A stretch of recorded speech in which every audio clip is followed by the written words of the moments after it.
People deluded. I'm back again. I'm sure a lot of you lot are waking up after the night before. Lens 2, Arsenal 1 in the last couple of Champions League, or better yet, European games against us. They seem to have our number. And it just shows you, despite them being 15th in the table and us being in the top 3 of the Premier League, football is a crazy sport. Form goes out the window. It could be better, it could be worse. And there's things we need to learn from. I think there's things that we need to learn from that has happened throughout the season, whether we've won, lost, or drawn. I mean, we've only lost one game. I would say the first thing for me would be percentages. Possession for possession's sake means nothing, and you need to. The only number that matters is have you scored more than your opponent, and have you conceded less? You know, they had 10 shots, we had 11. They had 3 on target, we had 6. So we created more than enough in theory to win the game, but it's still another game. And I've said this despite us, even at the weekend against Bournemouth, where we scored 4 goals. I don't think we're creating enough, and I damn well don't believe we're converting enough. And ultimately, goals win games. I think that is down to the players to be more clinical, and I think that's down for Mikel Arteta. For me personally, it does feel like our build-up play and our play in the final third is a bit too scripted. I do like it, but it's a bit too scripted. There's not that healthy sense of randomness, and it doesn't seem like there's many layers in terms of flexibility. We don't mix it up and go direct at times. We don't try and force the issue. We don't just have random shots. It's very much side to side, neat little 1-2s and retaining possession. It's very risk averse. It feels like in the final third, as shown with Raya's mistake, you know, credit to Raya, 9 times out of 10. Them passes, that pass you tried to play, and them sort of passes for Tomiyasu, it works. Unfortunately, this was the one time it needed to work, and it didn't work. It happens. Players are going to lose the ball on the transition. People are going to make mistakes. Raya's made a mistake already this season. Saka's done it. Zinchenko's done it. Kai Havertz has done it. Jorginho's done it. And plenty of players will do it again. Possession for possession's sake means nothing. You know, we made 703 passes to their 388, but they got the 3 points, and the group is still open. Now, it could be better, it could be worse. We have 3 points from 2 games. We just need to be better against Sevilla when we return against Lens, and a difficult game against PSV. We knew the dynamics of the game. We know there's no easy games in any football game, let alone in the Champions League away from home. Credit to Lens. You know, I think their system worked. Their back three, I think all their players were positive. I think they took their chances. I think the only goal we scored came from a mistake from them, really. Probably should have been handball for the first, but they deserved to win, and it was a great atmosphere, and it was a great introduction for some of these players in their first away game in the Champions League playing for Arsenal. You know, the only 2 players I don't really have any criticisms for would be, well, 3, Saka for the minutes played, because by then, you know, everything was going cushy when Saka was still on the pitch. I think Gabriel Jesus played well, and I think Declan Rice would probably be my man of the match, if you could say that in a defeat. But yeah, we made over 700 passes. We had 67% of possession. We had 5 corners, and we've scored less.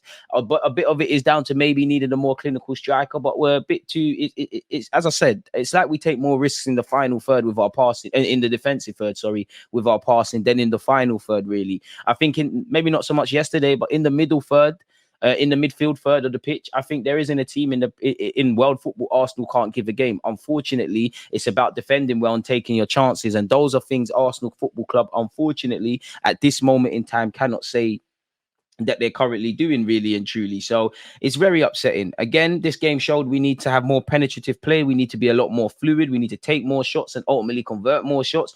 Individually, some players need to do a bit more and pull their finger out, really. I think we need to be a lot more street smart, if I'm completely honest with you, as a team, because the goals we conceded, we didn't ask ourselves the right questions. And I think Mikel Arteta's got a lot to learn, really and truly. We'll get into that, but I think Mikel Arteta made mistakes. I don't think starting and playing Saka was, I'm not being funny, it's the Champions League. I think, you know, there's definitely been games before Lens where Saka didn't have to play 90 minutes or significant minutes. You could have rested him for 10, 12, 20 minutes. And by you look at that, he's played for a couple of games, played an hour less, and then you save him, really. But it's the Champions League. A lot of people are saying rest players. And had we have rest players, I'm not being funny. Did you see the performance we put out there with relatively a strong squad where arguably all of those players could start against Manchester City, with the exception of Tomiyasu, who you imagine Benjamin White comes in for, really. As I said, it could be better, it could be worse. From 2 games, we sit second with 3 points. Lens have 4 points. Sevilla have 2 points, and PSV have 1 point. So again, the group is wide open. This is why I said, you know, again, definitely happy not to be Newcastle and have the teams that they have in their group. But it could be better, it could be worse. We're gonna have to get on with it. As I said, when we reacted to the group draw initially on my channel and the live streams and stuff, I said it's the away games. At the Emirates, I know we're quite crazy at the Emirates, but I'm kind of confident. Away from home, I know Arsenal's away form has been great, but again, it's the Champions League, it's Europe, it's different circumstances. Going into this game, Lens have not won too many times this season. They were 15th. Would you have known that? But based on what we saw yesterday, would you have known that? Smash the like button, people. Would you have known that? I think if you say you did, you're a liar, because I don't think we were terrible, but we definitely made them a lot better than what they are. But once again, take nothing away from Lens, from their manager to every individual player. They did very well. They were aggressive. They held their shape. They took their chances. The first goal we conceded, yes, Raya's made a mistake, but they bopped us. If we scored that goal, we'd be making it go viral on social media. So fundamentally, we're gonna have to get on with it. We're going to have to get on with it.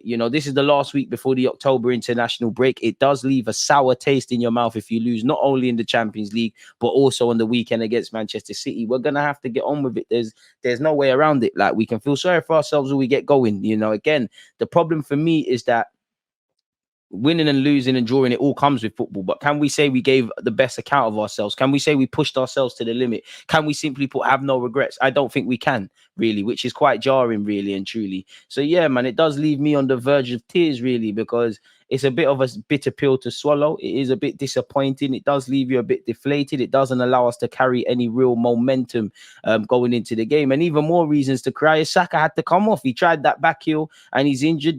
Saka's tough as old boots. We hope he's all right. As I said, I would have started Saka. I think if Saka wants to be one of the best players in the world, which he's on the trajectory to doing, and he's a star for club and country, definitely where the Champions League is concerned, he's going to have to play. You look at his counterpart, like Mo Salah. Mo Salah was always playing for Liverpool when they were dominating what they're doing and whatnot. And they don't really have a big squad in attacking ranks like that. I do think, once again, Mikel Arteta needs to be a lot cuter and cleverer with what he does with Saka, with not allowing him to always play 90 minutes, especially when the games are wrapped up. There's been a couple of games this season which have been one-way traffic and have, quote-unquote, been wrapped up, and he doesn't need to play 90 minutes. As I said, if you take him off for a 10-minute here, 20-minute there, 15 here, a 5-minute here, it all adds up, and suddenly he's played an hour less, really. Big up Bukayo Saka anyways, because he's the first player to record 5+ goals and 5+ assists in all comps this season for a team in Europe's Big Five league special. Remember, go back a few weeks ago, they said Saka weren't playing well, really and truly. Dynamite of a player. And if we don't have him, against Manchester City, we're going to have to get on with it. But again, it would be a bitter pill to swallow. Again, once again, you're seeing the propaganda for Saka. Again, that's the only kind of positive. We're leaving with something, if I'm completely honest with you. But it's disappointing because that was our first away game in Europe this season. And generally, we've been all right this season, even though it's been a mixed bag. But we've been a lot more colder, calm, collected and calculated away from home. And all of that wasn't the case against Lens, really and truly. Kai Havertz, again, big up yourself, Kai Havertz, but it's another game where it feels like one step forward and two steps back, if I'm completely honest with you. We're going to live or die by midfield. I'm going to stand by Kai Havertz because he plays for Arsenal Football Club. But at the end of the day, it's struggling to see light at the end of the tunnel, if I'm completely honest. It's another game where the game's kind of passing him, doesn't really get on the ball and try to dictate the tempo, doesn't really provide inspiration to the fans. And it's just not working, really and truly. Like, Declan Rice at times felt like he was having to do everything in midfield, if I'm honest with you. It didn't really make sense. And if you look at what I'm looking at, really, from the off, you could see what's going long. Havertz would make them advancing runs, and Havertz, we'd go long and try and find him, and he would give it a good goal, to his credit, to win the first and second balls. But it's a bit boring, if I'm honest. I do think, Odegaard kind of had to play different. It felt like Declan Rice was by himself.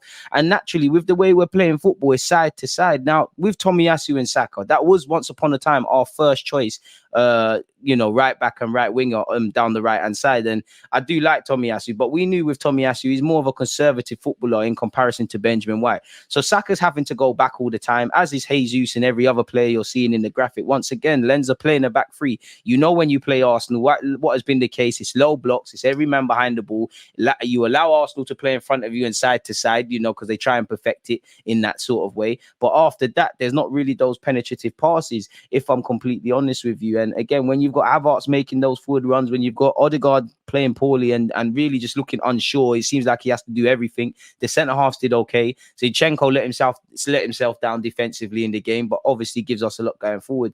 I was really upset when Mikel Arteta brought on Fabio Vieira, because I just felt he should have brought on Nelson. I think we needed more directness. Tomiyasu is very conservative. Fabio Vieira isn't a right winger. He's more of a wide playmaker. He's not going to hug the touchline and provoke havoc. You're allowing Lens to stay in position, really. So we're making it harder for ourselves. Take nothing away from it. I know Trossard's back back from injury, but he didn't really do much. Apparently, Arsenal are the first side that Lens have beaten multiple times in the Champions League. Jesus has scored 17 goals in 25 starts in the Champions League. He is the third Arsenal player to score in each of his first 2 appearances for the club in the competition after Chamak and Podolski, people. So again, as I said, Declan Rice for me, and along with Jesus, they were 2 of the players that could leave with any sort of credibility. It doesn't mean much, but he said himself, it doesn't mean much in a sense of, you know, you can see what he said on screen. It doesn't mean much in that if 2 players have played well, what's the other 9 players doing?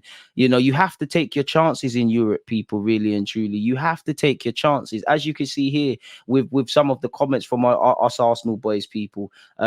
So it is, well, it is really and truly. We just need to keep moving. Mikel Arteta said, and I think for me, he said, it was difficult. Congratulations to Lens. As we saw, they're a really good side, exceptional atmosphere. We made the most difficult thing, scoring the first goal. We had total control.